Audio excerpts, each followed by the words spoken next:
For 10 years, I was on the board of directors of the Rhythm and Blues Foundation. The foundation's Pioneer Awards was the first ceremony to honor the career achievements of solo artists, vocal groups, songwriters, and producers who positively impacted rhythm and blues music. Mabel Scott received the Pioneer Award in 1995. My great-grandfather, Thomas Alexander Scott, married my great-grandmother, Rachel Archer, sometime in the early 1900s in Richmond, Virginia. They had 3 children, Wilbur, Robert, and Mabel. Mabel, the last child and the only daughter, was born April 30th, 1915. She began to sing at the age of 3. The family relocated to New York City in 1921. The following year, when she was 7, she began taking piano lessons and singing at the Metropolitan Baptist Church, forming her own female gospel group, the Song Cycles. Mabel Scott started her professional career at the age of 15. In August 1930, she was at the Alhambra Theater, where the stars were Amanda Randolph and Shelton Brooks. Within a year, she was described as leading the singing talent at the Alhambra. By the end of 1931, she was sought after by many Harlem theaters and clubs, such as the Renaissance Casino, Dunbar Palace, and Rockland Palace. In October 1931, she started touring with Bill Robinson, another Virginia native who had relocated to Harlem in Hot Harlem, an all-black unit that circulated the Keith and RKO theater circuits. In April 1932, Mabel began working at Small's Paradise in a review called High Brown Rhythm Review with Elmer Snowden. In June 1932, Mabel began appearing at the Lafayette Theater in Rhapsody in Rhythm with the Claude Hopkins Roseland Band. Mabel appeared with the Small's Paradise Entertainers in the musical movie short entitled Smash Your Baggage. In June 1933, she was back at the Lafayette Theater with Valletta Snow, Dusty Fletcher, Roy White, and Chick Webb's band. This illustrates the caliber of artists Mabel was watching to hone her craft. Mabel appeared in the film Rufus Jones for President with Sammy Davis Jr. and Ethel Waters. This film was made in 1933. She was only 17 at the time. Brown skin, diplomats, dressed in spats, high silk hats, yeah ma'am, they're putting it on. Seal skin, baby sway, dressing gay and décolleté, look out boys, they're putting it on. You can see society from down in Alabama. Harlem folks in opera clothes doing the shimmy sham. What up, Dixie set, blowing that and etiquette. Look out, boys, they're putting it on. Mabel was in the chorus at the Cotton Club where Duke Ellington and Ethel Waters were the stars.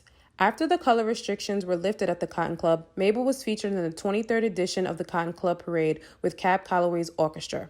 Also on the bill were the Dancing Nicholas Brothers, Aida Ward, Dusty Fletcher, and the great Lena Horne was a member of the chorus. The Apollo Theater was renovated and rechristened on January 26, 1934. Mabel was part of the inaugural show, Jazz a la Carte, thus cementing her place in music history as the Apollo Theater has gone on to become one of the cultural institutions in America.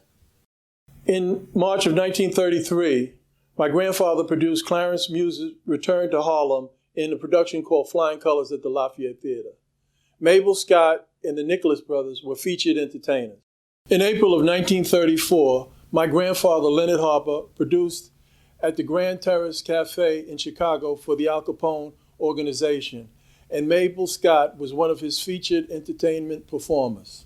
In May of 1934, Leonard Harper produced the Pepper Pot Review, featuring the McKinney Cotton Pickers, Mabel Scott, Shelton Brooks, and the Nicholas Brothers. While performing in Harper's shows in Chicago, Mabel Scott was a showgirl, singer, and a comedian. In 1936, Leonard Harper produced at the Ubangi Club Round and Rhythm Review with Gladys Bentley and Mabel Scott. Round and Rhythm had music by Andy Razov and Alex Hill, with additional numbers by Fats Waller.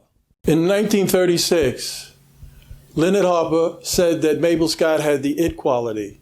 He told that to producers and production people, and he said that this was the type of talent that they wanted to see in Europe and all over the world. In 1936, Mabel was headlining at the Chez Florence in Paris, France.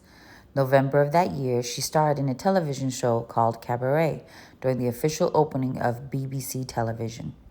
In December 1936, she also starred in a television show called Burnt Sepia All-Colored Cabaret. London Society acclaims Mabel Scott as a miracle of loveliness. In 1937, she appeared in the film Dreaming Lips, starring Elizabeth Bergner in a nightclub scene singing the title song, although she was uncredited. Mabel cut her first records in London for Parlophone Records. In 1938, she starred in Follies de Can at the Prince of Wales Theatre in London.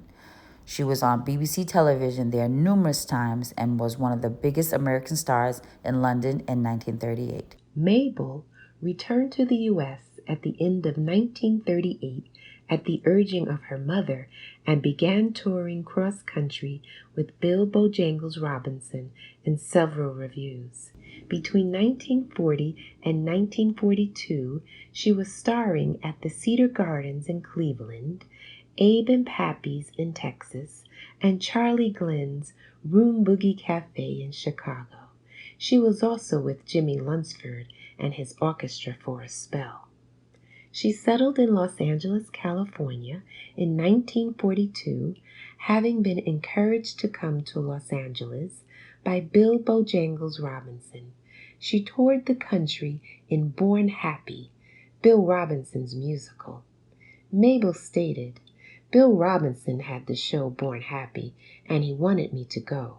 He was from Virginia, you know, and he sort of felt like he was my father or something. He sort of looked after me and had me on his shows quite a great deal in New York and around. So then, when he came to the West Coast, he decided to use me in his show, and it was a turning point in my life. I fell in love with Los Angeles. I brought my mother out here and my blind uncle, and we lived here until they both passed. During the 40s, Mabel sang in different clubs with different orchestras, such as Gerald Wilson, Count Basie, Johnny Otis, and Charles Brown. Beginning in 1943, she recorded for the Armed Forces Radio Service, which were radio shows made for the troops. Sweet and Hot, the musical, was produced in 1944 and was considered one of the greatest all-black musicals to date. It starred Dorothy Dandridge, the Flournoy Trio, and Mabel Scott. The Flournoy Trio also joined Mabel in a gig at the Casablanca Breakfast Club. They also did 3 soundies with Mabel in 1944. Yankee Doodle went to town riding on a pony, stuck a feather in his head and called it macaroni. Lorenzo Flournoy, will you please tell your boys they're absolutely wrong? Yankee Doodle never went to town. I've just discovered the story was phony. Let me give you all the real lowdown. He didn't even own a pony. He was really very short and fat, while in the story he's so skinny and bony, and so hungry that he ate his hat and called the feather macaroni. It is so very critical that films such as these, films that share important performers from the 1940s, be preserved for future generations. They are far more than just enjoyable. They give us so much information about performance styles and social attitudes back in the 1940s. And from this period, I must say that the Mabel Scott soundies are among the best. Love is supposed to be beautiful, wonderful, divine. But if it makes you feel like 100 Mickey Mouses running up and down your spine, then I'd rather give up hugging and kissing and all the other things you claim that I've been missing. I'll stick to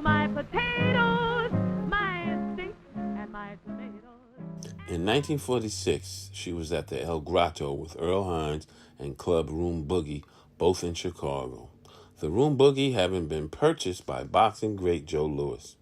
In July 1946, Mabel was with Eddie Mallory's band and Eddie Rochester Anderson at the Apollo Theater. She recorded her first record in the U.S. in 1946 for Hub Records. In November of 1947, she starred in a special review showcasing baseball great Jackie Robinson. In 1948, she had 3 successive hit records. Mabel was a star attraction at Club Alabama on Central Avenue in Los Angeles in the 1940s and 1950s. On January 16, 1949, Mabel married her 5th husband, singer Charles Brown. After Charles married Mabel, he changed the name to the Charles Brown Trio. Charles started off as a lead singer of Johnny Moore and the Three Blazers. In February of 1949, Mabel and the Charles Brown Trio opened at the Last Word in Los Angeles. In April of 1949, Mabel was at the Regal Theater with Nat King Cole and Jimmy Dale's orchestra. During the summer of 1949, Mabel toured the country with Eddie Rochester Anderson in the Hollywood Variety Review. She toured in Smart Affairs of 1950, which included a stint in December 1949 at the Apollo Theater. Mabel was at Birdland with Wynonie Harris and Lester Young. During this time, she toured with Tiny Bradshaw and Bull Moose Jackson. In 1952, she was often at the Club Alabama. On February 23, 1953, Mabel joined Tiny Bradshaw at the Earl Theater in Philadelphia in what would become the Earl's final show. That year, Mabel toured the South with the Big Show. The summer of 1953, Mabel did a 10-week stay in Atlantic City at Club Harlem, where Larry Steele presented his Smart Affairs of 54. Mabel was featured on the cover of Sepia magazine in August 1953. Billy Ward, the Dominoes, Lucky Millinder, Mabel, and Pigmeat were at the Apollo in September 1953. In October of 1953, she starred at the New Era Club in Nashville, Tennessee. In October, she was back at the Flame Show Bar in Detroit. By the time Smart Affairs of 54 hit the Regal Theater in Chicago, Mabel was joined by Arthur Prysock in the lead male role. In 1955, Mabel traveled to Australia and New Zealand with Larry Steele's musical entitled The Harlem Blackbirds. This was billed as Australia's first all-colored revue. While in Australia, Mabel recorded with Les Welch, one of the most popular Australian bands at the time. Mabel had 2 children and had a very traumatic experience with her last husband. Mabel returned to her gospel roots by 1960 and spent the rest of her life singing in church. Mabel Scott passed away on July 20th, 2000 in Los Angeles, California. Fine Fine Baby is an album produced in Sweden in 1984 of much of Mabel's work. She has been listed as one of the 100 greatest roots of rock. Boogie Woogie lasted from the late 1930s into the early 1950s and made a major contribution to jump blues and ultimately to rock and roll. Mabel's music has been used on CDs, albums, films, and television shows. Yes, Mabel had some blues, but that doesn't diminish the fact that she rose from humble beginnings in Richmond, Virginia, and Harlem to become a major star on the music stage in Chicago, Los Angeles, California, Europe, Australia, and around the world. As Mabel stated in her own words, "I feel I've just lived a full, beautiful life because of the life that I've lived in show business. I don't regret not being in it now because I did it all. It was beautiful, and I'm just so thrilled that I was a part of it. At least you know I've been here." Mr. Fine